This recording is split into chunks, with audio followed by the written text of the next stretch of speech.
In the mid-90s, there was a supergroup that was destined for greatness, but unfortunately, their substance abuse issues got in the way, and they were only able to release one album called Above. This is now considered to be a classic and one of the best one-album wonders of the 90s, so this is the story of Mad Season. The origin of Mad Season dates back to 1994. Pearl Jam had just released their album Vitalogy, and guitarist Mike McCready went into a drug rehab in a clinic in Minnesota. But in a strange twist of fate, he met bass player John Baker Saunders, who was a member of the lesser-known Seattle-based alternative rock band called the Walkabouts. They later returned to Seattle, Washington to form a side band with drummer Barrett Martin, who had previously played in a number of bands, but he was most known for his drumming in the band Screaming Trees on their breakout album, Sweet Oblivion. At first they were a trio, but then they got together to play and they wrote two songs. One of them was the album opener, Wake Up, and the other one was the big hit from the album, River of the Seat.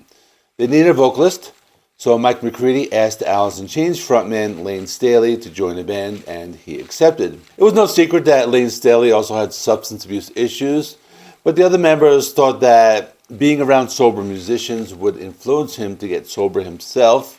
They later decided to book a gig at the Crocodile Cafe in Seattle, despite not having a band name as of yet and not having any songs completely written. The two aforementioned songs were still partially written, and they had a few other song intros, but they were still able to pull it off.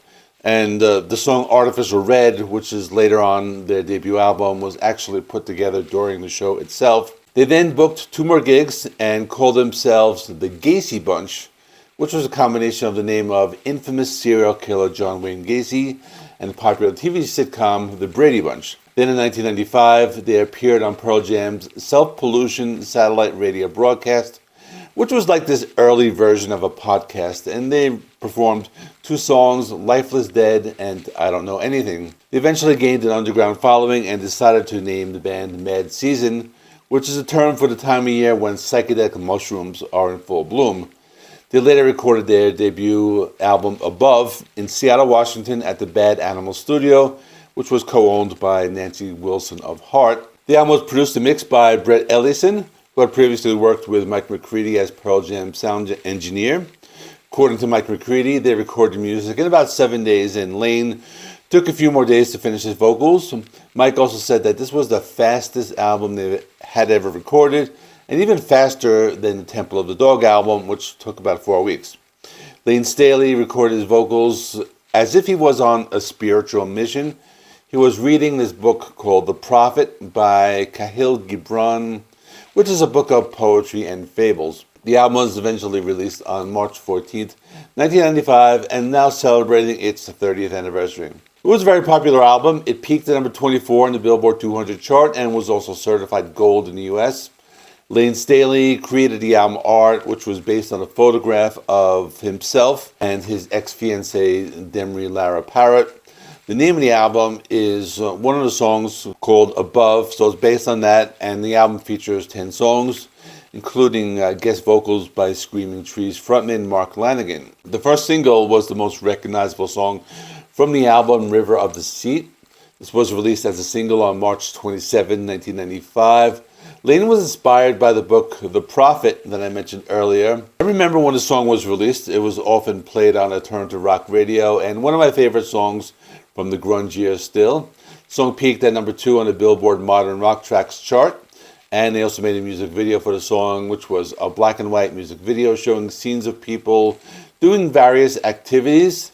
This is also the only music video that the band had also recorded. The song had been performed live a few times when the band was still active, and it was also played later by surviving members Mike McCready and Barrett Martin in 2012. They released a second single called I Don't Know Anything afterwards. This reached number 20 on the Billboard mainstream rock charts.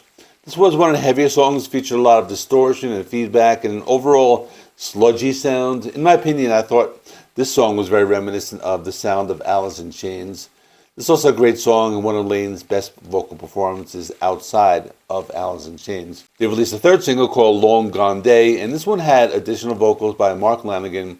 It It was a different type of song. It was very jazzy, it was acoustic sounding, it was grunge. If you remember, there was another band called Days of the New that came out a few years after this, and they played acoustic grunge as well, and I suspect they got their sound from the song. It's just speculation though, but it's really cool. It has some saxophone playing, which is not common with grunge back at that time. There were a lot of cool deep cuts on the album. Opening track Wake Up has a very slow and trippy sound, has very emotional vocal performance by Lane Staley.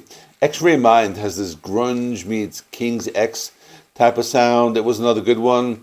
I'm Above was a straightforward rocker, more reminiscent of a Pearl Jam type of song.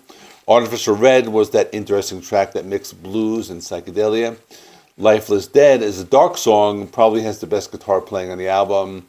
There was a 7-minute long track called November Hotel. It was an instrumental, had lots of cool guitar riffing and weird psychedelic effects. And the last track was called All Alone. Sounded something along the lines of a Pearl Jam type of song. One of those very atmospheric ballads with some very minimalistic lyrics. After the release of the album, they continued to play a few more shows, but the band had to take a break so the members could focus more on their main bands.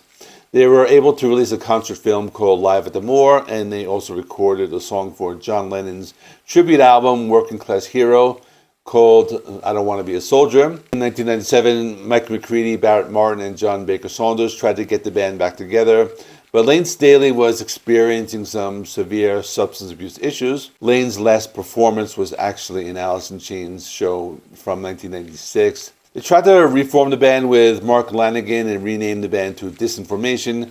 Then in 1998, they were planning to record the debut album by this new reformation of the band called Disinformation, but things took a turn for the worse, and their bass player, John Baker Saunders, died of a heroin overdose. After this, Mike McCready went back to Pearl Jam and later started another side project called the Rockfords.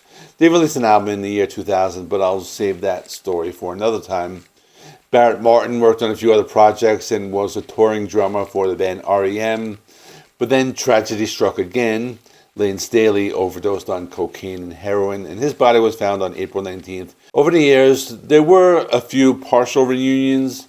One of them was in 2015, which had Chris Cornell on vocals and Duff McKagan on bass. Chris Cornell would eventually lose his life a few years afterwards.